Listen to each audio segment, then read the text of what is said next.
Assalamualaikum warahmatullahi wabarakatuh. Jumpa lagi dengan saya Muhammad Fatani Musyafa di channel saya Musfa Production. Kali ini saya bersama tim saya akan berusaha menjelaskan sebuah materi tentang media video. Nah, media video ini akan kita kaitkan dengan video pembelajaran ya. Dimana anggota kelompok saya sudah terbagi menjadi beberapa materi. Yang pertama ada Mbak Nur Fitri Rahmawati, lalu yang kedua ada Mbak Himni Rosyidah, lalu yang ketiga ada Mbak Masida Aryusi, dan yang terakhir ada Mbak Fatma Rahmadani. Bagaimana isinya? Simak lebih lanjut video ini sampai akhir ya. Check it out. Oke, saya akan menjelaskan mengenai materi yang pertama, yaitu tentang pengertian video. Apa sih itu video? Pasti teman-teman banyak berpikir, video itu gitulah, ginilah. Tetapi teman-teman belum tahu mana pengertiannya. Nah, saya bukakan dulu ya dari sini. Bisa dilihat di sini. Nah, menurut Kapren dan kawan-kawan, video berasal dari kata video, vidi, visum, yang artinya melihat atau mempunyai daya penglihatan. Dan ada pengertian lain, dapat melihat, lalu ada saya lihat. Lalu menurut Kamus Besar Bahasa Indonesia, mengartikan video dengan satu, bagian yang memancarkan gambar pada pesawat televisi. Lalu yang kedua ada rekaman gambar hidup untuk ditayangkan pada pesawat televisi. Dalam Kamus Besar Bahasa Indonesia, video adalah teknologi pengiriman sinyal elektronik dari suatu gambar bergerak. Nah, lalu yang selanjutnya ada pengertian lagi menurut Moh, Alif, dan Rosnaini, video merupakan alat untuk merekamkan dan menayangkan film dengan menggunakan pita video, dalam kurung disalurkan melalui televisi. Lalu dapat kita simpulkan bahwa video itu berkenaan dengan apa yang dapat dilihat, utamanya adalah gambar yang hidup atau bisa bergerak, ada motionnya, proses perekamannya dan penayangannya yang tentu melibatkan teknologi. Jadi video ini adalah suatu gambar yang bergerak, istilahnya seperti itu ya. Gambar sehingga menghasilkan suatu gerakan dari yang sedikit demi sedikit.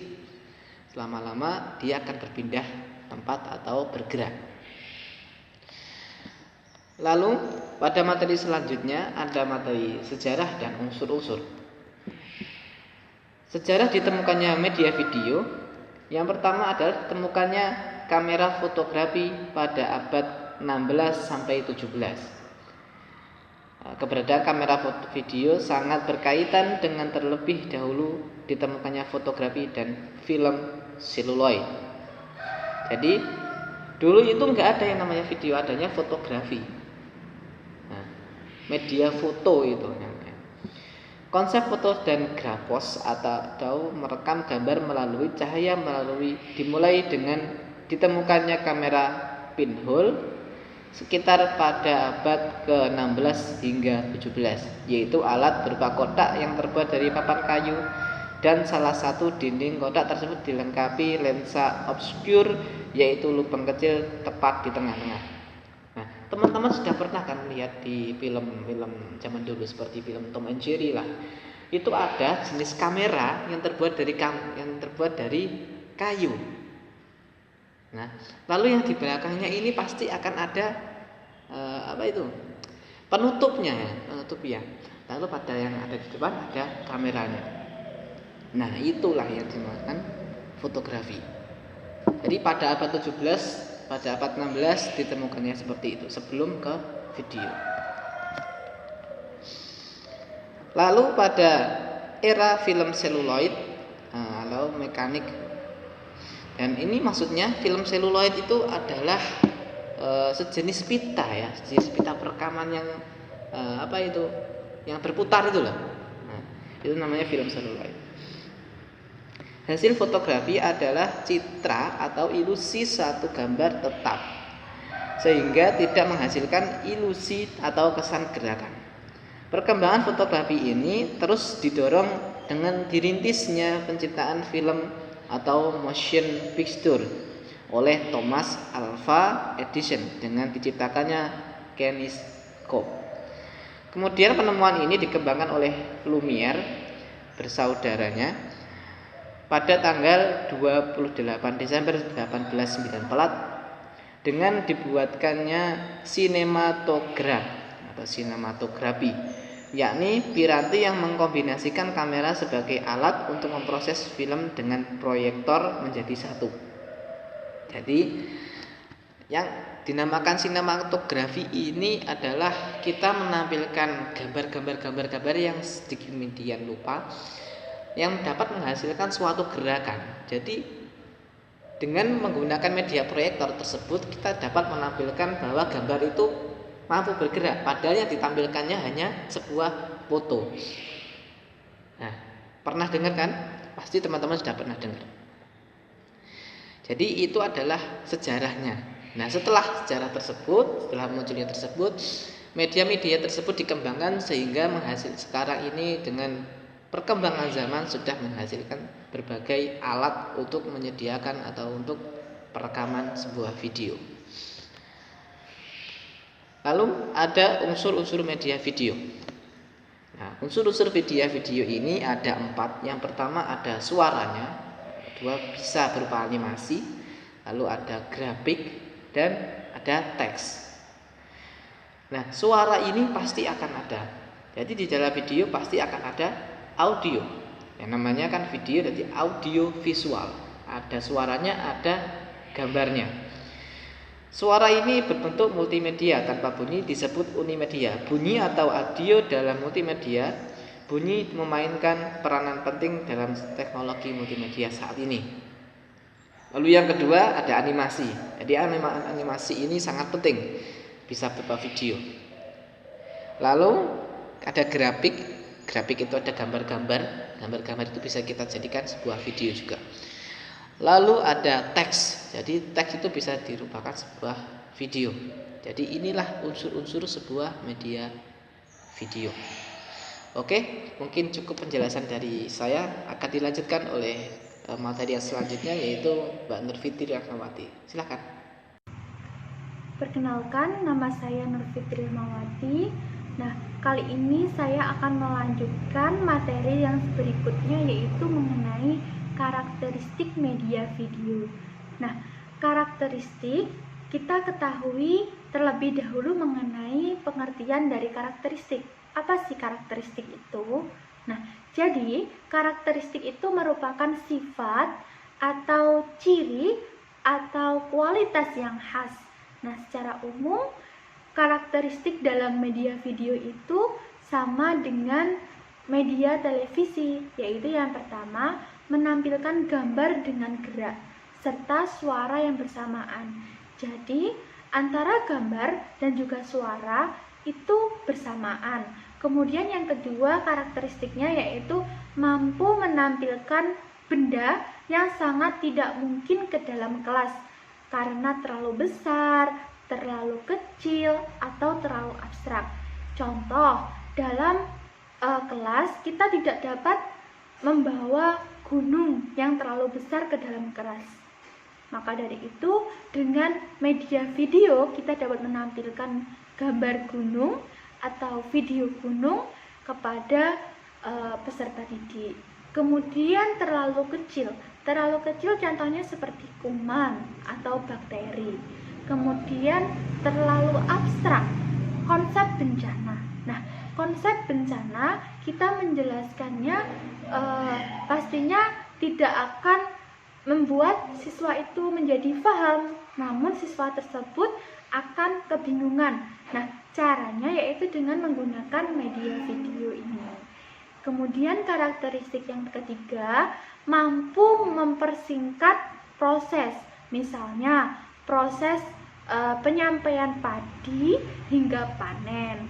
Kemudian karakteristiknya yaitu ada memungkinkan adanya rekayasa, misalkan animasi.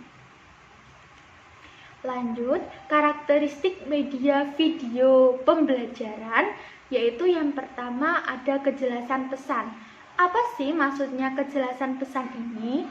Nah, kejelasan pesan ini yaitu dengan media video dapat memahamkan pesan pembelajaran secara lebih bermakna dan informasi dapat diterima secara utuh, sehingga dengan sendirinya informasi akan tersimpan ke dalam memori jangka panjang. Karakteristik yang kedua yaitu stand alone atau berdiri sendiri. Maksudnya, video yang dikembangkan tidak bergantung pada bahan ajar lain atau tidak harus digunakan bersama-sama dengan bahan ajar lain. Karakteristik yang ketiga yaitu ada bersahabat atau akrab dengan pemakainya. Nah, maksudnya media video ini menggunakan bahasa yang sederhana, mudah dimengerti, dan menggunakan bahasa yang umum. Paparan informasi yang tampil bersifat membantu dan bersahabat dengan pemakainya, termasuk kemudahan pemakai dalam merespon mengakses sesuai dengan keinginannya. Kemudian karakteristik yang keempat yaitu representasi isi. Nah, representasi isi materi harus benar-benar representasi. Misalnya, materi simulasi dan demokrasi. Pada dasarnya, materi pembelajaran baik sosial ataupun sains itu dapat dibuat dengan media video. Lalu karakteristik berikutnya ada visualisasi dengan media materi.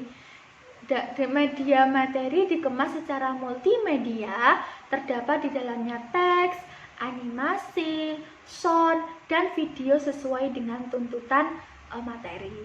Kemudian ada menggunakan kualitas resolusi yang tinggi. Nah, maksudnya ini yaitu tampilan berupa grafis media video dibuat dengan teknologi rekayasa digital dengan resolusi yang tinggi.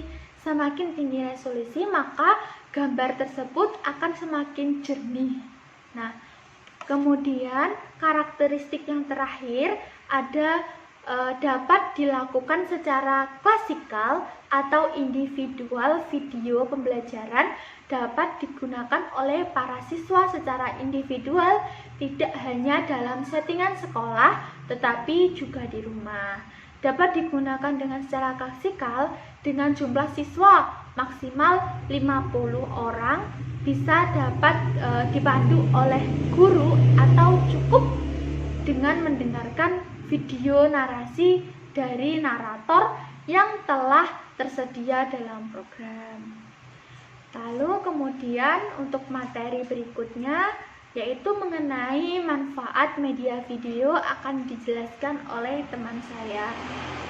Terima kasih.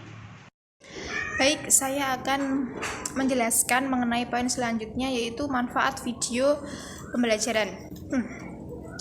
Di sini terdapat beberapa poin manfaat video pembelajaran, yaitu yang pertama sangat membantu tenaga pengajar dalam mencapai efektivitas pembelajaran khususnya pada materi atau mata pelajaran yang berbasis praktek. Nah, di sini ketika guru menyajikan video, di situ anak-anak jauh lebih semangat untuk menonton atau belajar pada mata pelajaran tersebut. Dan yang kedua yakni memaksimalkan pencapaian tujuan pembelajaran dalam waktu yang sangat singkat. Artinya ketika guru masuk kelas, apabila guru tersebut mempunyai tugas yang lain, nah di sini guru bisa memutarkan video tersebut dan guru juga bisa sambil melakukan pekerjaan lain di dalam kelas tersebut apabila memang benar-benar guru itu sangat sibuk, bisa dikatakan seperti itu. Nah, dan yang selanjutnya yaitu peserta didik dapat meminta penjelasan atau berdiskusi dengan teman yang lainnya. Nah, ketika video itu diputar, satu kelas dapat menonton video tersebut. Nah, ketika video sudah selesai, anak-anak atau siswa ataupun peserta didik dapat mengeluarkan atau sharing apa yang ia dapat dari video tersebut. Bisa dikatakan mereka berdiskusi dengan video yang telah ditampilkan oleh gurunya.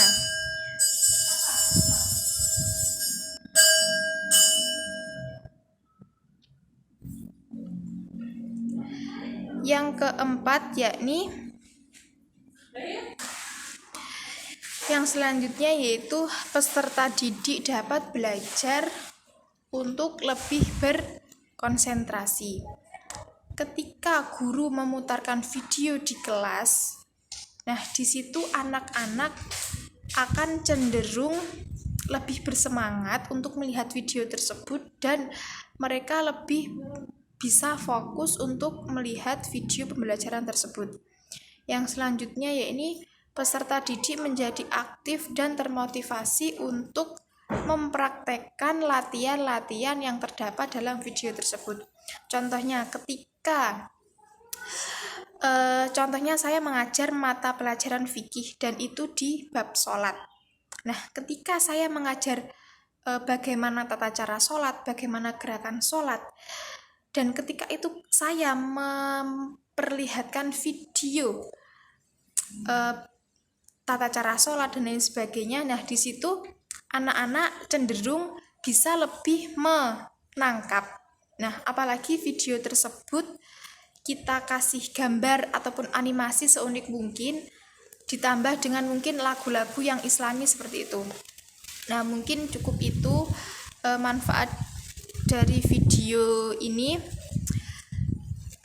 Kita ke bab selanjutnya yang akan disampaikan oleh teman saya. Di sini saya akan menjelaskan mengenai klasifikasi video. Klasifikasi video itu ada 5 macam. Yang pertama cerita, kedua dokumenter, ketiga berita, 4 pembelajaran, kelima presentasi. Yang pertama cerita. Cerita yaitu video yang memiliki tujuan sebagai sesuatu yang memaparkan cerita. Yang kedua dokumenter. Video yang merekam sebuah kejadian atau peristiwa dalam kehidupan untuk kemudian dijadikan data atau dokumen. Yang ketiga yaitu berita. Berita adalah video yang bertujuan memaparkan sebuah berita atau informasi untuk orang banyak, seperti YouTube, televisi yang menjelaskan tentang kejadian terkini. Yang keempat pembelajaran. Pembelajaran adalah video yang bertujuan untuk memberikan materi pembelajaran agar mudah diserap dan bisa diputar ulang, seperti animasi-animasi pembelajaran yang ada di YouTube dan di informasi pembelajaran lainnya. Kelima presentasi. Presentasi ini biasanya ada di ruang seminar-seminar ataupun di dalam kelas. Biasanya menggunakan video, yaitu presentasi adalah video yang bertujuan untuk mengomunikasikan ide atau gagasan dari kelompok atau seseorang. Selanjutnya yaitu kelebihan dan kekurangan media video. Baik, saya akan melanjutkan materi berikutnya, yaitu mengenai kelebihan dan kelemahan media video. Kelebihan media video diantara lain yaitu yang pertama, dapat melatih siswa untuk mengembangkan imajinasi pada siswa tersebut. Lalu yang kedua yaitu dapat merangsang partisipasi aktif pada seluruh siswa. Lalu yang ketiga yaitu dapat menyajikan pesan, informasi, pengetahuan secara serentak kepada seluruh siswa. Lalu selanjutnya yaitu dapat membangkitkan motivasi belajar, lalu juga dapat mengatasi keterbatasan ruang dan waktu, lalu juga dapat video tersebut juga dapat melengkapi pengalaman-pengalaman dasar dari siswa, seperti siswa berdiskusi, membaca, dan praktek. Lalu selanjutnya yaitu kelemahan media video. Kelemahan media video yang pertama yaitu untuk membuat program video itu membutuhkan biaya yang tidak sedikit. Itu yang menjadi kelemahan media video. Ya, lalu yang kedua yaitu guru menjadi kurang kreatif dalam menyampaikan media pembelajaran karena sudah diwakili oleh media audio visual video. Lalu memerlukan peralatan khusus dalam penyajiannya. Lalu kekurangannya yaitu kelas lain dapat terganggu jika penayangan film berlangsung itu terlalu keras, lalu dapat mengganggu konsentrasi belajar kelas lain. Lalu media video tidak dapat menampilkan objek-objek sampai yang sekecil-kecilnya. Lalu gambar yang ditampilkan juga dengan video umumnya berbentuknya 2 dimensi saja. Sekian dari saya kembalikan ke moderator. Terima kasih. Ya, terima kasih. Mungkin cukup sekian presentasi dari kami. Kurang lebih kami mohon maaf. Akhirul kalam. Wassalamualaikum warahmatullahi wabarakatuh.